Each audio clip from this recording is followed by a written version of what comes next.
Hey, I'm Michael Dorinda, G'day, mates. I'm Jake Bennett.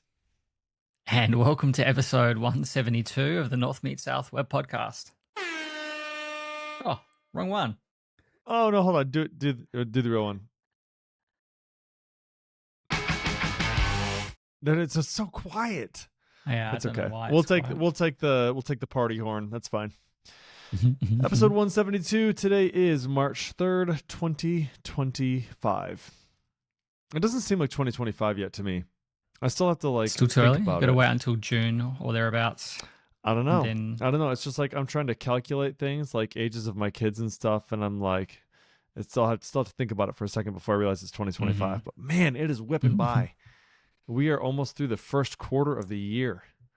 yeah, Crazy. flying through. I was talking to someone yesterday, and I said I'm a baby away from the next Laracon AU, which they took to mean an announcement that You're I was expecting, yeah. that we're expecting. I'm like, absolutely not. It's You're 9 like, no, months no, no. until Laracon AU. Yeah, that's what you I meant. I Yeah, saw okay. to it. I saw to it that there'll be no more babies. All right. No confusions. Yeah, took care of that one. I hear that doesn't always work, but Yeah, pretty one pretty in darn 4,000 successful. is pretty worrying. Wes It's Bos actually was one of those people, I think. was he seriously? Um, Wow. You know well, I what? know. It's Well, kind of I like don't know at if he that was one point. of those people, but he was certainly talking about it. He meant that's where I got the stat from, which is It, don't know. yeah, at that point you're sort of like, I guess the universe wanted me to have a baby. you know, Yeah. a 1 in 4,000. It's pretty slim. Hey, speaking of 1 in 4,000, have you watched Mm. Beast Games? No, absolutely not. Oh my gosh, it is so good. It is so good. I was like one of the oh, it's a Beast Games. No, I'm not interested in it. It Mhm. was really interesting. It I was have heard much that more it's of like good. yeah, yeah. Do you have opinions about Mr. Beast or Jimmy or whoever that prevents you from watching the show, or just no No care to watch it? opinions. It's just I don't know. Like everyone's like it's really good, and like the first that I'd ever really heard of who Jimmy Beast was, who Mr. Beast was, when Eli came home one day. He's like, Mr. Beast, Mr. I'm like, what are you talking about? Oh, so if Eli's into it, this is a double bonus because you should watch it Yeah, with him. He would love it. Harrison's been huge into it with us. Oh man, he yeah. loves it. Yeah, yeah, yeah, yeah. Check it out. It's big I've stuff. You should definitely check it out. we started watching the other day on Netflix Running Point, which stars someone. It's basically like a mock version of Jeannie Buss taking over the Lakers, except it's like Mm, this person takes over the Los Angeles Waves, and it's like this parallel universe that the okay. NBA doesn't exist in, and things like that. So it's a Hmm. comedy. Kate Hudson plays the Jeannie Oh, Buss okay. character in it. So yeah, I've seen the first episode, but that was enough to tell me that yeah, I'll keep watching it. So we'll see where that goes. Cool. Yeah, we've got a couple shows we're watching right now. We just finished Beast Games, which was again super fun, and it was a great like family show to watch. We all watched it together. It was very Okay. entertaining. Um, right now, Survivor just came on, Mm-hmm. and the new developer on the team. He doesn't belong to me. He's one of the team members though. Andy, he's a Survivor fan as well, which is pretty cool because I don't know Mm-hmm. if I've got any Survivor fans other than him. So he messaged in our Slack channel the other day, "Hey, anybody else excited for Survivor?" I'm like, "Yes."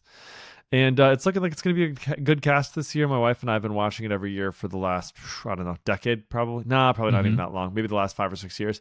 And so it's been fun. It's just kind of like an entertaining, thing to look forward to. Wednesday night, Thursday night, one of those 2 nights, we'll sit down and watch it, Mm-hmm. and just kind of something fun to do together. So that's kind of You're right. it's good. Nice. It's good. It's that Cool. time of year again. So we're getting into Mm-hmm. Survivor, and then of course Severance, which I did not realize that the Miss Casey, Mm-hmm. She's she's from Australian. like Adelaide, like she's Yeah, like from Adelaide. or close to Adelaide, right? I mean, Yeah, really no, close to she there. yeah, Deechin is her name. Yeah, I Deacon, forget her that's last right. name. But yeah, she was born overseas, but she came to Adelaide very young, and she didn't move. Yeah, Like she didn't leave right. She was Australia until there she for was like all the way through 23 or her. something. That's right. That's right. Yeah. So she was. Yeah. So she, for all intents and purposes, is Australian. Like she speaks like an Australian. Like she's from Yeah. Australia. So that was pretty cool. I'm like, dude. So here's the crazy thing, right? So I wonder how far away from where you live right now that she grew up. Like minutes. Like how far? How Yeah, many? Like is it like are we talking like 40 minutes, hour? How far? yeah, it wouldn't be any more than an hour. Okay, so any more than an hour. Britt Lauer, who is um Helly R, grew Hmm. up maybe 30 minutes from She me. was she was in normal somewhere, wasn't she? She's in Hayworth, which is Hmm. about 20, 25. My wife used to babysit kids there when we were first married. But anyway, yeah, so that's crazy. So like you and I, I think we should probably start another Severance podcast because there's not enough of them out there. We should probably start another one. Since the two of us in proximity, are practically best friends Hmm. with two of the stars of the show. That's right. So I think it'd Basically, only be the same. yeah, basically best friends. Yeah. So Wow, I've been watching that. she must have lived fairly close to me because she went to the primary school that is just down the road from me. What? Okay, so this is crazy. All right, here's what we got to Like do. literally like a 5 minute walk from my house. You've got to get a headshot of Deechin and like find out when she's coming to town and get a signature. Get two of them, and I will find out when Britt Lauer is coming to town, and I will get a headshot and I will get signatures and we'll exchange. So I'll have one of Britt and one of Deechin, and I'll send one to you. There we go. That's Perfect. crazy. Then we just got to get Ben Stiller and Adam Scott She's and older than me though. Older than I am. But she went to the school. There were two schools that we were looking at to send our kids to. This was one of the two that's like we're in the footprint. Or we're just out of their footprint, which is why we ended up being at this one. But she also went to high school where my cousin went to high school. you probably Yeah, know some people that interesting. know Deechin. Interesting. Yeah, Probably know some people. she's about 5 years older than me, so it's possible. Yeah, interesting. Huh. I That didn't. is really Yeah. cool. Small Yes, she world, was man. she was Small born world. in Kathmandu, Kathmandu, in that's what it was. Nepal. I Yeah, couldn't remember the name of it. Kathmandu. yeah. Um, that's a crazy name for a town, right? For a place, Kathmandu. It's a great name. Um, by the way, I don't know if you knew this. Jordan Brill, our good buddy, both of our good buddies. Hmm. He was in Cambodia for like a couple weeks. That was kind of Yeah, crazy. you did So we just mention went he over was to there his for house. his Yeah, like brother's wedding or something, or his sister's that's wedding. right. Yeah. So we just actually went over to his house the other day and they showed us all the photos and stuff. It is crazy. Super cool, but absolutely Mm. like literally like you're on a different planet. You know what I mean? Yeah, yeah. It's Pretty very different. interesting. Very different Yeah, over it's there. different, different culture, different, like obviously the economics of things are way different. The US dollar is worth, so much more. And yeah, you Hmm. can, Yeah, oh, I yeah. think he said like Uber rides, which was like, it was in a tuk-tuk, not in like a taxi. It was like a little, motorbike sort of thing with a carriage on the back. It was like 60 cents. And if you'd give Hmm. them like $1, it was like, oh my word, they were so thankful. It's like, it's just crazy. But, yeah, I Yep. was looking at a statistic the other day. It said like 2.7 billion people in the world live on like $150 annually. It's Does crazy, that isn't it? that does not like what's that, like a third of the world's population? Maybe a little more than a third of the world's population Yeah. lives on $150 a year. That literally does not make I, sense. Like it's yeah. crazy to think about what I spend $150 on without even really thinking about it. So wild. Anyway, we don't need to go all the way there, but it is good perspective, I think. So when my kids complain about stuff, I'm like, you know what? Listen here. You have Yeah. no idea. No idea. And this is where like purchase price parity and all of that kind of stuff. Like Yes, anytime you exactly. see Yeah. someone launches a course or Laracast or whatever else, and it's like, Mm-hmm. do you support PPP, and all of that kind of stuff? Yeah. It's Yep. like, um, where that kind of stuff really comes into play because um, it's just the disparity in currency Yeah. and income and things like that people all around the world face. It's like, no, I can't afford like a $300 course because for Totally. like you, $300 is like, yeah, that's par for the course. Even for me, $300 is nudging 600 Australian now because of the way that Dang. the dollar's going. So some things I've gone, you know what, maybe not. Right. So Yeah. Jeez, I didn't realize it was that expensive now. and like That's not crazy. just not because necessarily it is beyond like I could. It's just like there's probably things that I could justify spending $600 on more than that. And like we can claim those kinds of expenses on tax and things like that, anything that's work related and whatever else. But it's like you don't get to claim that back until July, and then really we don't do our taxes until the following February, because I do all of my corporate taxes and my accountant sorts all that out. So we have extra time to do it. So it's like, it could be 12 months, 13, 14 months before you claim it back. It's really, so yeah, it's a crazy time, but your economy is doing just fine. You're having those hard times that Elon promised back in October. So biggest Yep. crash 4 years apart, one common denominator. So very interesting to watch. Yeah, we'll see, dude. I actually read back Aaron Francis's post and retweeted it the other day. And it was just one he was talking about, and this is really interesting, actually. So he was talking about these two circles, right? And so there was your circle of influence, which is a center circle, and then your circle of information, which is the larger circle around that. So if you think of like two concentric circles, right? And he said the larger the distance between your circle of influence and your circle of information, the more anxiety you're prone to have, right? Because you realize there's all these things going around you that there's nothing you can do about them. And so he said you have two options. You either need to shrink your circle of information, like take in less information, purposefully trim down the amount of things that you're paying attention to, or expand your circle of influence. Those are your two options. And if you do one of those things, you reduce or the amount of anxiety you have. So it's more like focus on the things that you can control, which is that old what are those thinkers, right? Like Taylor listens to that stuff or whatever. Yeah, philosophers and things like that. You know exactly what I'm saying. I know exactly what you're talking about. Yep. But we're both old and can't remember now. Yep. I do. Do you know he was a philosopher? Stoicism. I forget. Stoicism. Stoic. That's the one. Yeah. Stoics. Yep. Stoic philosophers. Yep. Basically spend your time thinking about the things that you can control and that you can influence, and don't worry about the rest of it. Like so anyway, I hit that really hard during COVID, because that was when it first clocked that it's like I've got kids now, and like what ifs, all of these what ifs, and like there were nights, like a few nights there where I was in bed and just like crying, because it's like what do you do? Like what you don't know, this this thing's invisible. We didn't, like in the early days we didn't really know what it was, and I'm like, well, I've got it was a pregnant wife in the early days. Rhea was pregnant with Liv at the time, and Eli was 1.5 turning 2 through that time, and then Liv was born a year later, and we still, like, there was a lot of misinformation and disinformation and all kinds of stuff going on in 2021, where you didn't really know, we still weren't sure what was going on. And it was like, and that was when I sort of came to terms with the fact that, like, there are just things that you're better off not knowing. So when, like, exactly, the Ukraine conflict started, it was like, nah, I just, like, totally, I get it. That's where I'm at right now. Yeah, but that's when I started, getting into the mute list. I'm like, I don't want to see Putin. I don't want to see Trump. I don't want to see Ukraine. I don't want to see Russia.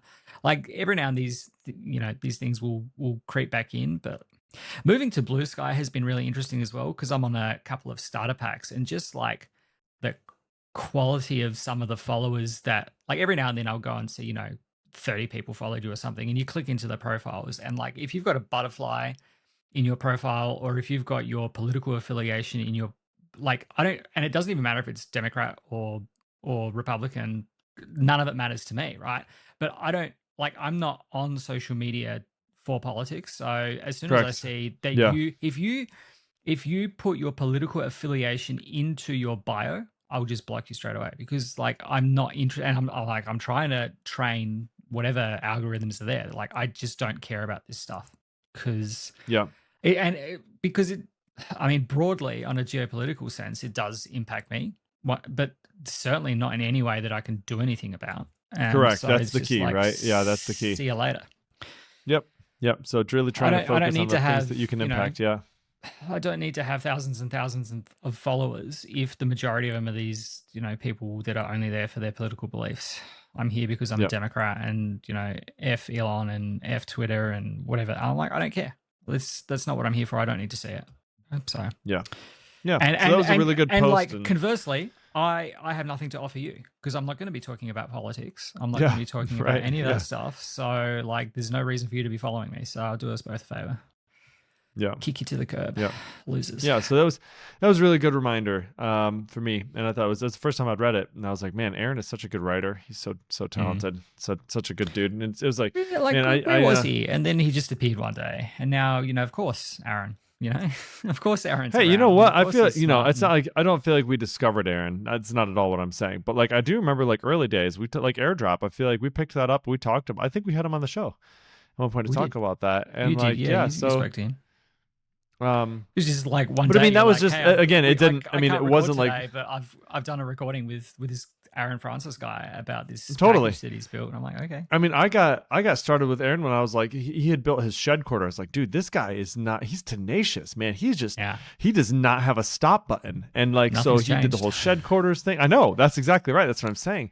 And I was like, that was blown away. I was like, he built this whole thing. Holy cow! And then I started reading through all his Mm, blog posts. I'm like, man, this guy's a rock star. And so yeah, then he just kept on going and made his career out of that. So his yeah, empire. he's yeah, I mean, well, he's just I honestly feel like he's if I'm being He's honest, I writing think he's his just book now. smarter. He's just smarter than the rest of us, is what it comes down to. Yeah, Some of it, for sure. you know what I mean? Like he actually is just very, very intelligent, and he's couple that with like his literally never stop attitude, and he just works really Mm, hard and really work. I feel like manages his time really well and really makes his time yeah, I count don't on know the things that he works on. how he does Yeah, the stuff that he does. Like, right, I get to the end of the day and I'm just like, I don't want to do anything. I'm just going to sit right. there. I'm with you. Yeah, And it's like exactly. I That's could not. be I'm doing with this. you. I've got some Laracon stuff that I need to do. We switched I switched the mailing list from Kit to Bento, and I've got Hmm. as far as closing the Kit account and migrating all of the subscribers into Bento, but not actually integrating the newsletter sign up into Bento. Like it's one file. Like I just have to change this package to this package and update the usage and the tests, and like that's it. But man, do you think I can be bothered at the end of the day? And I know. I've been facing some interesting challenges at work the last couple of weeks, and I really don't want to look at a computer at the end of the day because it's just Yeah. been like not mind numbing, but like things that are mentally draining, and it's like trying to do this. Like so we talked about this test stuff that I have to do for this quote system, which I did. We deployed it to production yesterday behind like a feature flag that we had enabled by Hmm. default to use the new Love stuff, that. and Yeah. like in Feature case of flags for the win. emergency, feature flag back to the old system, and we had to Right. hit that feature flag within about Oh an hour no. and a Did half. you? Yeah, and Yeah. Thank God for the feature flags. issue, I think I stumbled upon this by accident as I was reviewing some pull requests where we've got like Laristan hooked up into GitHub, which will then like put in line the violations into Hmm. the pull request. I don't know how that works. Don't ask me. It just appeared one day, and so it's handy. But I had pushed some code up end of the day. I'm like, I don't know if CI is going to run or not, so I'll just push it and look at it the next day. And I did that today, and I think I don't think it's a PHP stan issue. I think it's the level that we're running at, but it Uh huh. won't detect like when you call like user colon colon first where, or user Sure. colon colon where whatever arrow first, and then you like Yeah. chain a call to like email on the end of that. Hmm. The first Yep. method can return a user model or null, Or no. Yeah. and PHP stan will say, well, cowboy, this you can't just chain arrow email on the end of You the have to use like a first null because safe it could be operator. null. You've Yeah. got to use like the question mark arrow. But I don't know if it's PHP. I don't think it's PHP standard itself. I think it's the level where it doesn't actually detect those inside of private methods. So we had like a few instances of this which would like hit in production because we weren't testing those boundary cases when we moved this stuff across. We had some very high level tests that like make sure that we get back the results. And I like eyeball. We've got 20 scenarios that are like these are the canonical examples that must work to say that the system works. And Yeah. so this is in a spreadsheet, and I like created fixtures of all of those inputs that then go into the tool. And the only thing we're checking is that A, we get a successful response back, and B, that all of the lenders that we say should be there are in fact there. But we don't Hmm. test the rates because, as we discussed last episode, those rates could change. And so what we have in Right. a Yeah. CEDA won't necessarily match what's in production. So we just want to make sure that the correct lenders are there, that they haven't been like knocked out incorrectly or whatever else. But I did write like a shell script that runs against both systems, like the local implementation and the original system. I dumped the database from production, so I'm like working with the same sets of data. And Yeah. then this comparison script just like takes the fixture, sends the request, like sends a curl request, right, to the production system, sends it to my change. And then I went through and eyeballed. I'm like, okay, all of the same lenders need to be there. And I eyeballed the rates to make sure that all the rates were the same, to make sure that the code that was local matched what was in production. And we were Absolutely. Yep. confident with that. We pushed it up, but then, we pushed it to production and we hit the, so we're going from PHP 7.4 to PHP 8.4. So there's Wow. all Yeah. of these like things that come out of the cracks. Like you cannot add a string and an integer together, or you cannot add Ooh. null Yikes. and an integer, like because this type coercion doesn't exist now. It's like no, you cannot add a Really? I string did and not realize an that. integer. So all of this like fun stuff that comes out that you don't see in tests because we're not at that level of testing it yet. But also, PHP Stan didn't pick some of this stuff up, and I think it's because some of this stuff is inside private methods. So now it's like, okay, we hit this scenario where we've got like first arrow whatever. So then I Yeah. went and looked for all of those instances and changed it from a first arrow whatever to a value of whatever that is, which will do a first and then pluck that value. And if it's not there, it will return null. And then we just like question mark colon, whatever the sensible default is in that scenario. So, it might be that we're trying to do like first arrow rate. So we change that to value parens rate and then So you question do mark first colon arrow 0. value. Is that what you do? First No, arrow value instead of first arrow value, you replace the first with value, with value. Got it. which does an implicit like first where effectively. Interesting. Didn't Um, realize that. yeah, so I think Caleb And then it mentioned allows that you to like return a years ago. default. Is that what it is? It Right, allows you to return yeah. a So default. rather Yeah. than Okay. doing like first question mark Yeah. arrow Yep. rate question That's mark cool. Didn't know that was a colon thing. 0, we can just do value rate question mark Love colon it. 0, because then it's like either the rate or it's null, and then we can do that. So, and because this system's been around for 5 or so years, and it was like in a very it's in the Laravel 5 app. I think it's running on PHP 7.4. There's like no automated testing for it or anything like that. A lot of it's Wild West. So we're like, well, Sounds super so fun. and it's inconsistent as well, because some places we're doing like first arrow rate, and in other places we're doing like just first, and then the next line Yeah. is like if And dollar then result, then do the thing, or there's a ternary that's like right. empty Right. result or not empty result, and all like so. Went through and found all this. So I think it's just going to be a case of doing this kind of stuff as it comes up, and so having the feature flag there means we can just like flick it back and go, we can go and fix this in a like a proper And then manner, turn it back on. Yep. and then turn the feature flag back on and see what happens next, kind of thing. Exactly. So, Yep. um, Solve one problem at a time, or a couple. yeah, Turn it yeah, on. that's right. Watch the error logs. Yeah. Yeah. Question is I like, tried to do it. Yeah, go on. Sorry. no, a lot of your errors happen on the front end, or no? No, these are all like back end Not monitoring any front end stuff. Okay. We're I can come using back to my Datadog question about front end. for front on. Yeah, Okay. we're using Datadog to do RUM, like real time user monitoring, which does give us replays and things like that, so we know. But we also log in this particular thing the entire payload that gets sent. So it's very Mhm. easy to like create a fixture from that payload based on what we pull out of Datadog. Create a fixture, write the failing test, whatever our expectation is, and we just like for the most part we just want to make sure that it actually returns. It doesn't throw an exception anywhere in there, and then go and find the other instances of that particular flavor of violation and go and fix it. So we've been using it's been good. Sentry to do that recently to catch our front end stuff, and Yeah. I think after Sentry 7.x, I think so we're on 8. It'll do replays for you, and so you can say capture 1% or 10% of all sessions that are error free, and then catch 100% of sessions with errors. Yeah, and it's really nice. You can even say like that we had a particularly problematic endpoint, and if you went into the replay, you can see their network tab as it's coming in, and you can see the responses, and it won't allow it unless you whitelist it and say you have to like if it's this particular endpoint, like one that I'm aware of, and I know it's not going to return any data that you can't log.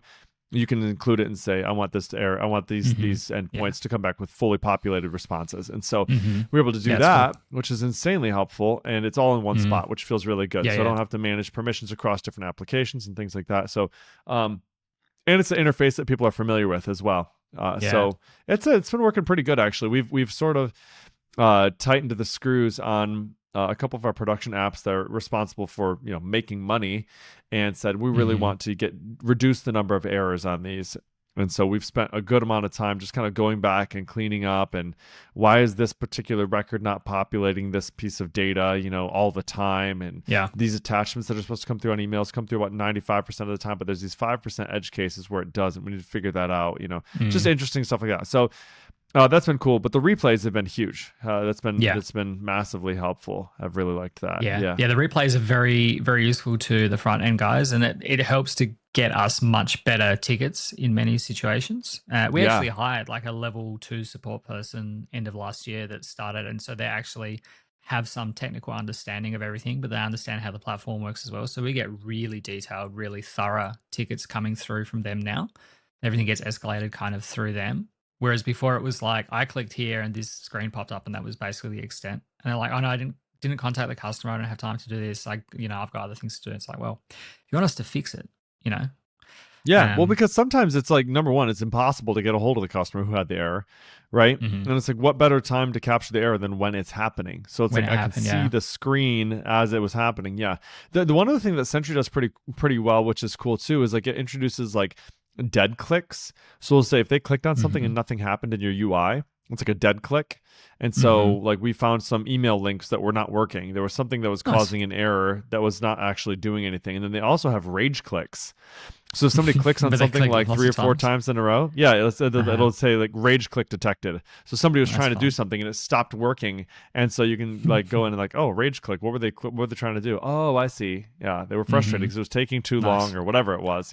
So yeah, it's been really pretty delightful actually. I've very Yeah, much it's cool. enjoyed the experience of it. So Yeah. Yeah, I like that like profiling tracing stuff because we get like the yeah, exceptions, but we also get the traces, which then links like the actual web server. So it shows us the Apache error, it shows us the request that came in, the response that went back, it like links any error yeah. messages, Datadog any does log this for you. messages together. Yeah. Yeah, this is on That's nice. Datadog. So it's very I've helpful, never especially used when stuff Datadog. was like Datadog. I've transiting never between used the it. systems.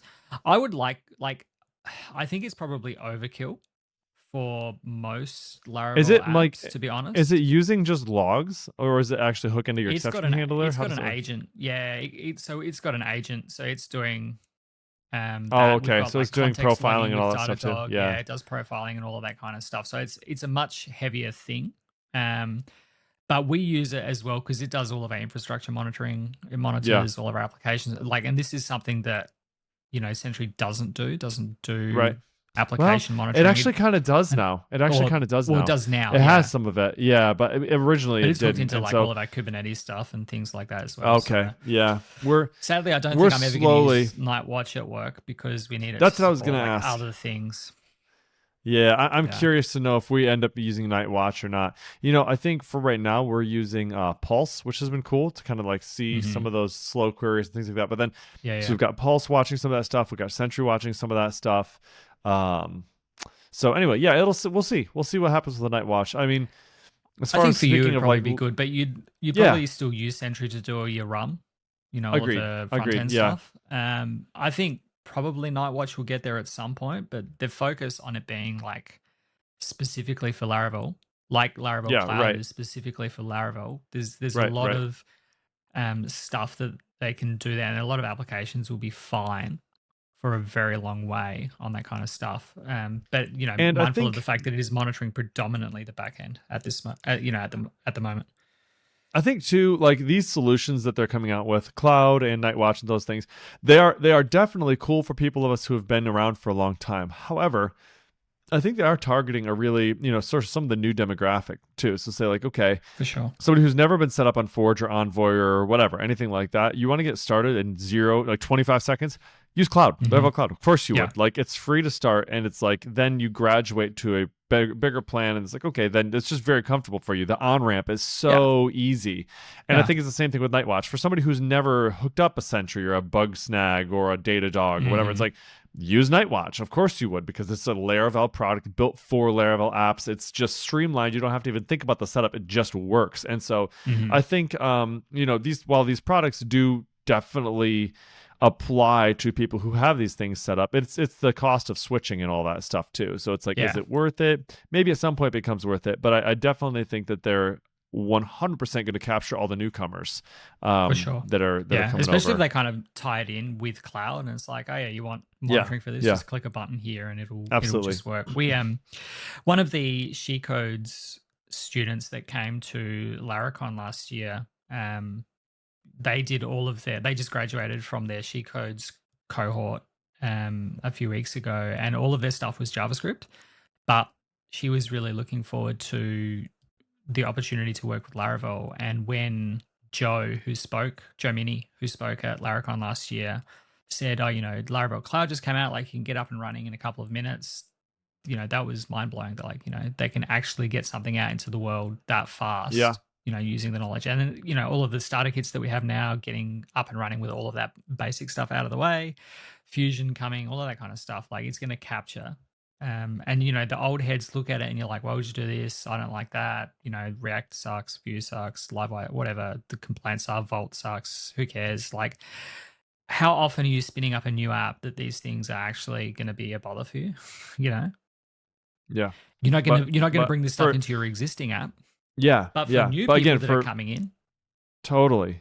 Totally. And I mean, the yeah, thing is, I remember back, I'm going to age myself, right? But I remember when I had to watch a tutorial to find out how to set up a Laravel. I think it was like a Rabbit. It wasn't Rabbit oh MQ. It was yeah, like something Rabbit. I can't remember what it was called. Um, yeah, I know what you're talking about. Don't know exact, but yeah. yeah, Yeah. And then they had like iron cues and things like that. Remember? hmm, Like there was just, I mean, it yeah. was a whole thing. There And was so like I many had to watch options. it and Yeah. like, it was so like abstract and obscure, and then you Hmm. had people like Chris Fidel out there who was just whipping through stuff, no big deal. They already knew, but like a Yeah. lot of us, we were getting introduced to like DevOps for the first time, and like I'm Hmm. SSHing into like a what? Like what am I doing? And Yeah. so like I feel like now those of us who have kind of grown up with that stuff, it's like well, Forge is like volumes, or like light years ahead of where that was, and that feels Yeah. really good. But now that we're with that, but then you have a whole nother set of people before who don't know what Forge is, they don't know what queues are, they don't know what scheduler is, they're in They've different never logged places. into a server, You have right? no, you have daemons now. So it's like you have three different things outside of just getting the application set up Mm. that you kind of Hmm. have to have in order to have a production app running. Right? Schedulers in one place, daemons Yeah. if you're running Horizon is another place, and then queues are in another place if you're running those too. So it's like you got you got Yeah. multiple things you kind of just have to know. And so the fact that cloud is going to just take all of that off the list of things you have to worry about, it's huge. And Yeah. so Yeah. I love it, and I think it really does speak to like the next generation of developers, and it's awesome that that's what Hmm. Taylor's targeting, right? It's gonna guarantee that Laravel is going to continue to be around and be a player in the space, because you can't just continue, you can't like rest on your laurels. Like the people who are here now in 10 years will be either retiring or moving on to different jobs. Yeah. We know people, you and I know people who would love to continue to work in Laravel, but as they become more senior in their career, some of them moving on to different languages and things like that. They just kind of have to go where the money is, sort of deal. Hmm. And so you have to continue to build in or pull in people from outside the existing group in order to Yeah. keep these things viable. And so I'm Yeah. glad that he's doing that. I'm glad he has the vision for that, and I think Laravel Cloud is definitely going to help make that happen. Yeah.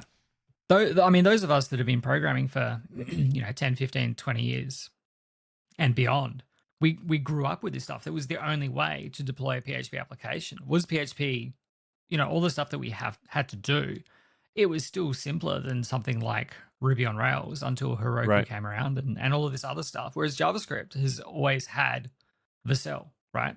And all of these boot camps and like even She Cloudflare Codes, they pages for teach, Cell. all of this Yeah. stuff teaches JavaScript, and everyone is hosting JavaScript, and it's all one click deployments. Netlify before, um, the cell, whatever it was called before that, Zeit, um, all of that stuff has just always existed, and PHP has never really been in a position. And because PHP doesn't really have has not historically had a company, you know, backed to do this kind of work. Symphony's been there, but Symphony's, I want to say this delicately, Symphony's never really pushed the envelope for what is possible with PHP. They've always been very focused on Symfony, I think, whereas Taylor's always kind of been looking at PHP as a whole. Right. And yeah, like the ecosystem with itself. things like Yeah. Forge and Envoy and, you know, all of this stuff has always been looking at the broader impact of what Laravel can do. And so now having the backing of Excel to be able to go out and build out a team and to bring this vision to life is just something we haven't had in the PHP ecosystem, you know, in the 20 years that I've been doing it now. So yeah, it's definitely, and it'll capture a segment of that JavaScript market where those people are, you know, fatigued or disinterested with, you know, the having to click everything together every time. It's like, well, no, you get your batteries included framework in Laravel, and you don't have to worry about auth and whatever else. You can use React and Inertia or whatever else, and you know the things that you're already familiar with. Not have to worry about the other stuff. You know, you don't have to pull in Clark and you know wire up your authentication every time. It's just there. So and then you click a button and it deploys to the internet, and then when you push to Git, it will just deploy automatically if you want it to. So yeah, and you don't have to worry about all the other stuff, you know, workers, as you say, queues, schedule, task scheduler, all of that stuff is all just like radio buttons and checkboxes inside of Laravel Cloud. Yeah. So which feels so good. So good. Yep. So that's awesome. Hey, we are at 36 minutes. I remembered what we were going to talk about at the end of last show, which was Subbro Connect. And so next time we will talk about Subbro Connect. Good. Yeah, it's good. We should save it for next time. And I was also thinking about, I've got this dude on my team. His name is Christopher Law, and he is like a serial idea guy. He's always trying to come up with the idea for the next SaaS, right? And so he's got one recently that I retweeted about, and we'll see. I don't know. I might invite him to like come on and just chat about the thing he's working on. We'll see. It's pretty cool. Actually, like I'll tell you real quick what it is. Basically, we have tests that are failing all the time. There's one Dust tests. Oh my gosh. We're gonna switch them up for Playwright, I think. Playwright. But these Dust tests just keep freaking failing. And so the only way to you literally just retry them. Like it was retry. Oh, there it is. Waiting for some element to appear on the page, timed out after 3,000 milliseconds or something. You got it. And then what happens is like the server crashes sometimes. Like the actual the server instance that like running it crashes, and then it crashes out all the rest of the tests. So once one of them fails, all the rest of them fail. It's stupid. And so you just have to retry it. But it's like I don't want to sit there at GitHub Actions and like watch it and then retry Wait for it to fail. And you can't. And you can't just retry the step either, because you actually have to rebuild, like you have to reset the server sort of thing. So you actually have to redo the whole thing. And so his little program, you can basically say, for this organization, for this repo, for this branch, or for this pull request, watch these particular jobs that are running, and then you can just click the retry thing. And I'm trying to get him to like say retry up to 5 times, and then wait until it passes, and then give me a thumbs up. Yeah, exactly. And then fail, sort of thing. Like notify me if it fails 5 times or when it passes. Nice. And so anyway, yeah, he's kind of working on that. We'll see. Maybe we can talk about that next time. But that's it. That's all I was going to say. So we'll remember next time. Subbro Connect and maybe these new app things. So, all right, 172. Is that right? 172, folks. Thanks so much for hanging out with us. Episode 172 show notes are going to be at northmeetsouth.audio/172. Hit us up on Blue Sky or on X at Jacob Bennett, Michael Dorinda, or at North South Audio.